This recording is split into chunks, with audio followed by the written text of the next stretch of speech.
Welcome to Season 4 of the Knack for Business podcast. I'm so honored to be able to share with you about how you can fill your calendar with podcast guesting opportunities for an entire year if you want. Here's what we're going to jump into today over the next 20 minutes. Why does podcast guesting work and where to start? What has changed in the podcasting space and how you can take full advantage of it?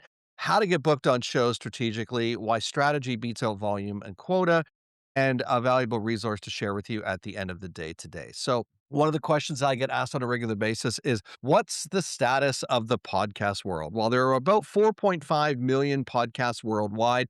Only about 450,000 of them are. There's this thing called pod fade. Not going to get into that today. But safe to say, it's a reviving industry. It's a growing industry. There are new shows launching all the time, as we see an erosion with conventional media. We see news magazine type shows launching in the podcasting space. We see shows like Bernie's show, the Knack for Business podcast, that is bringing business owners on the show to share their little blurb about what they do.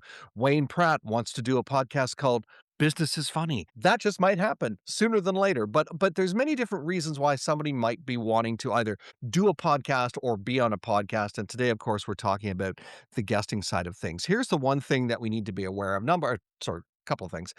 There's new shows launching all the time. As a matter of fact, we've launched 4 shows. We're launching 4 shows since January. Now, that's not like it's a magnanimous number, but that's on average of about 1 per month. So that's a good steady cadence for just our agency launching podcasts on a regular basis. So here's the thing. New hosts, guess what they need?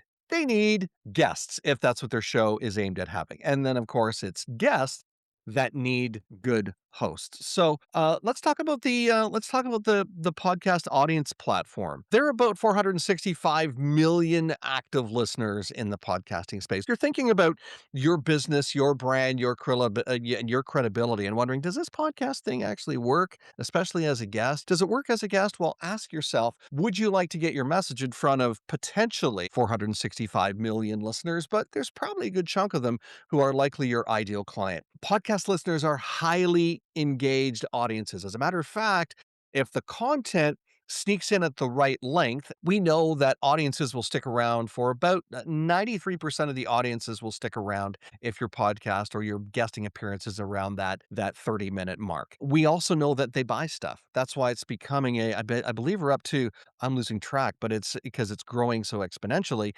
But the podcast industry itself is probably somewhere around $5 to $6 billion. It might even be higher than that based on the most recent stats. And here's the thing, audiences trust hosts and they trust the guests. So if you have a product or you have a service that is viable and you want to get it in front of audiences, then podcast guesting does make sense. Makes a lot of sense. IMO, in my opinion. So why become a podcast guest? Well, here's the thing.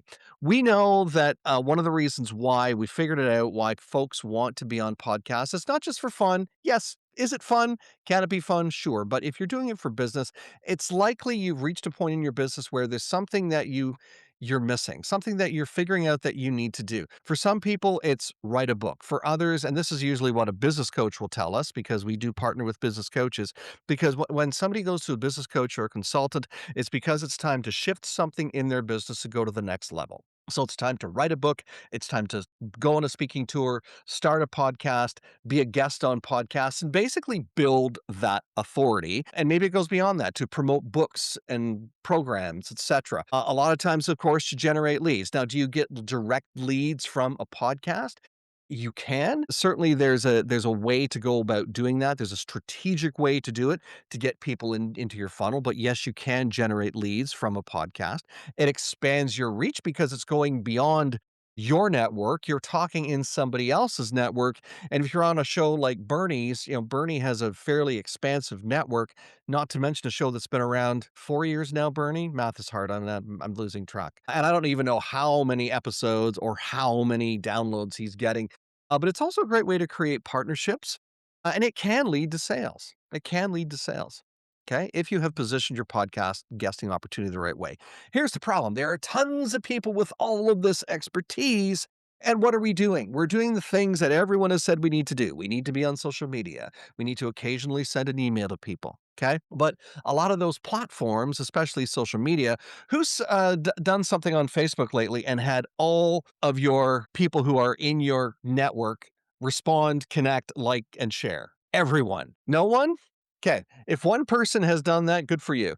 Because I have never, ever, ever, ever had how many people in my Facebook or LinkedIn? I'd say 5,000 on LinkedIn and about 3,000 on Facebook. Never had them all take me up on any of my offers or anything that I've been talking about. Okay. So we don't have an expertise problem. We have a visibility challenge. And that's one of the things that podcast guesting can solve because one interview can lead to the introductions that you need to shift your business forward. And it might not be directly from the audience. The introduction that you're looking for might come from the host. After the conversation you have with the host, you can say, "Hey, Bernie, you know a lot of people. I know you know a lot of people. Do you know anybody who could, use a podcast or who's looking to start a podcast?" And Bernie would probably say, likely he would say yes. I hope he would say yes. And if not, he would say, "Hang on a sec, let me look up a few things." And then he would probably still, within a couple of days, have a couple of introductions. So it can definitely lead to that. It can lead to referrals. It can lead to invitations to attend events. It can lead to invitations to speak at events. That's also on the list is speaking. And as I said, it can lead to sales as well. But the sales don't come from you being a guest on the show. They come later as people are funneling into what you do. We have a bit of a supply problem. Many people want to be guests. A lot of people say, "Yes, I love this guesting thing." And they just haphazardly set up a Podmatch profile or a matchmaker profile, or they do a lot of people using ChatGPT now, searching for the podcast that they think they want to be on, put out a cold outreach to them, and then wait and wonder why they're not getting much response. Well, there is a strategy to getting on the shows that are going to have the most impact to where it is that you want. Okay. There's also a demand problem. Podcast hosts they need great conversations, they need expert insights, and they need relevant stories. So guests are saying, "Well, there's a lot of shows. I'd love to be on a show." Hosts are saying, "Well, I'd love great conversations. I need expert insights. I need relevant stories. Where are all the guests? How can we get them in the chair that we want?" Well, it is because we need to approach it strategically. If you look at this picture here, there's the host on one side and the guest on the other. And right in the middle of that is this thing called strategy. And that's what we want to focus on today is the strategic approach to getting on the shows that are going to be of impact to you. Guesting is not random. Guesting should not be treated as something at random. Random guesting creates random results. Who likes to wake up in the morning and know that their results they're going to get from that day are totally random? Not too many people do. Not many people. There's no guarantees in life, of course. Think back 6 years ago when we were going through a pandemic, and if you woke up March, whatever the day it was, you probably didn't realize the world was going to be shut down for the better part of a couple of years. But in your business, there are enough things that we do in our business between networking, CRMs, virtual coffees, sales calls, all of those things that get us not random results, right? Or spraying and praying type results.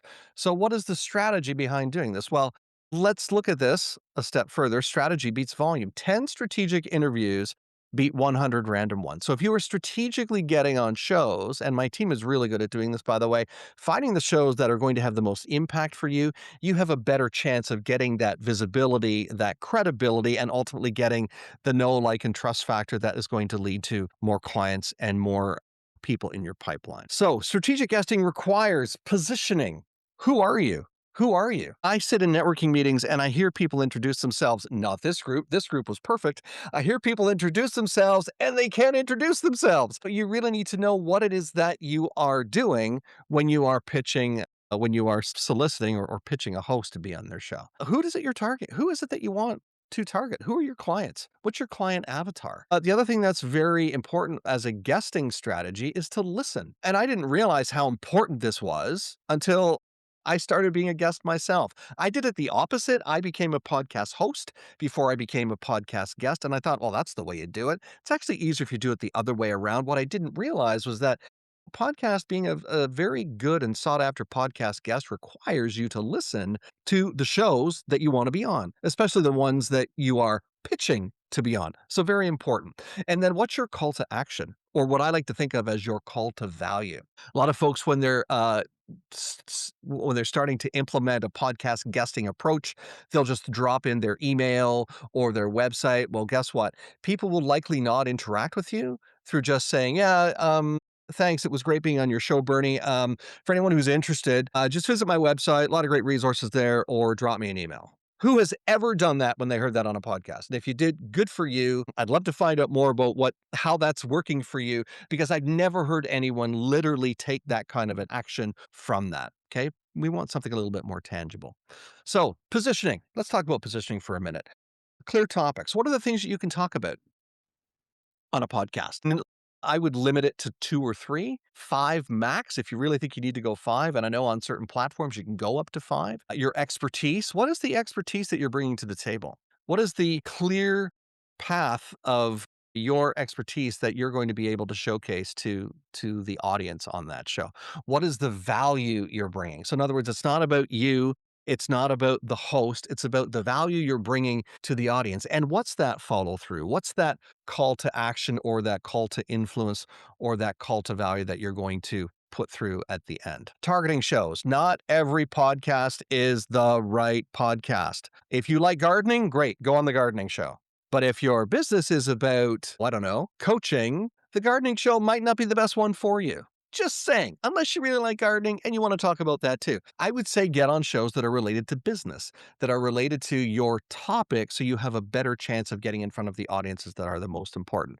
Relevant topics. Here's what I like to think about as a strategic outreach: relevant topics, a professional approach, a review of the show, personalizing your pitches. I'll talk about that very briefly, because we found that when you personalize your pitch to the host, it goes a long way. We run a podcast agency, Podcast Solutions Made Simple, and we have discovered that, guess what? Hosts don't like to be pitched. And as a matter of fact, some hosts will throw that pitch in that recyclable file on the floor if it were still paper. Okay. They'll hit it'll go to the spam, or go to your junk mail, whatever it is. If you tailor that, though, to be a personalized pitch, and you say something like, "Hey, Bernie, was listening to your podcast. I love your conversation with Wayne Pratt. What a character. I think I'd be a great guest on your show because of A, B, and C. Let's have a conversation about it." I have now personalized that pitch, as opposed to, "Dear sir, I'm a great person. I should be on your show." Hear the difference? And you'd be surprised how many people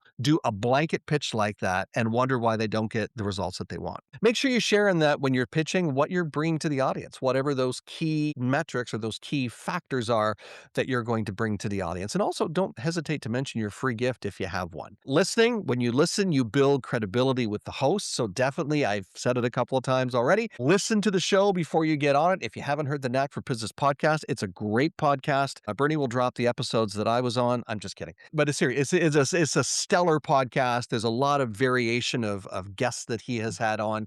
And I know Bernie is, I don't know if he's always looking for guests, but if you're looking for an opportunity, there's one. You could certainly chat with Bernie about that. But it's a great way to find out what the show's about. So give it a listen. Also, listening means knowing the flow of the show, understanding what the needs of the audience are, recalling past episodes and content. So when you're doing your pitch, you're going, "Oh, okay, yeah, I can now relate to the fact, like I just did, that, hey, I loved your conversation with Wayne Pratt. Bernie, that was great." When I'm referring to that, people say they don't care what you know until they know that you care. Definitely in the podcast hosting space, they want to know that you're not just coming on the show because you know how to fog a mirror, that you can provide value to their audience. A community invitation. I quite often have invited people to when I've been a guest on podcasts, I'll invite them to relevant events that I'm hosting. They're time specific and date specific, but you know what? It shows that I have a community, and that is attractive to the listener, and it's also attractive to the host also. Okay. I'll even invite the host sometimes. Okay. And okay, your calendar strategy. You should probably have one. I always say, make it an intention, make a plan. Don't just randomly say, "I want to be on podcast this year." Figure out, how many is it that you want to be on? You want to be on 2 conversations per month?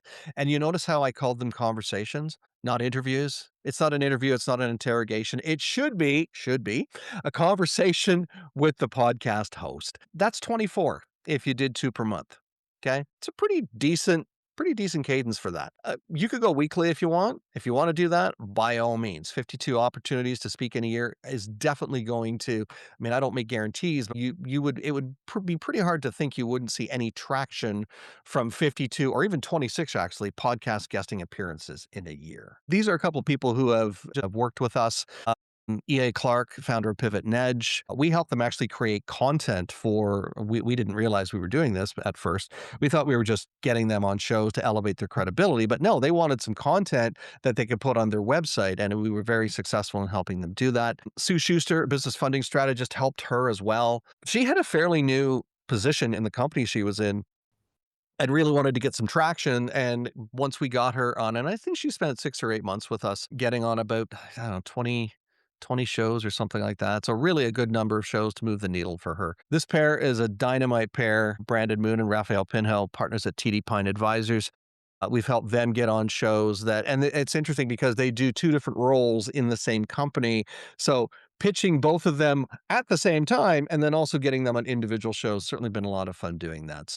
There's a couple of folks who we have served. Here's the thing. At the end of the day today, it's not who we have served up to date. It's how can we serve you? So if anything I've said has resonated with you today, and then I want to hear your questions, of course, feel free to click the QR code. It's not to buy anything. It's a chance for you to book a strategy call with me. We can talk about your goals for podcasting or podcast guesting, whatever it is. I'm always happy to have a conversation with you and explore how I can best serve you and help you achieve whatever your goals are for elevating your brand, your business, and give you the visibility you deserve. Oh, look, it's the same QR code. You don't have to be great to start, but you have to start to be great. To reach the podcast hosts, email them at info@creativeinsight.com or by the website creativeinsight.com, spelled KREATIVISIGHT.com.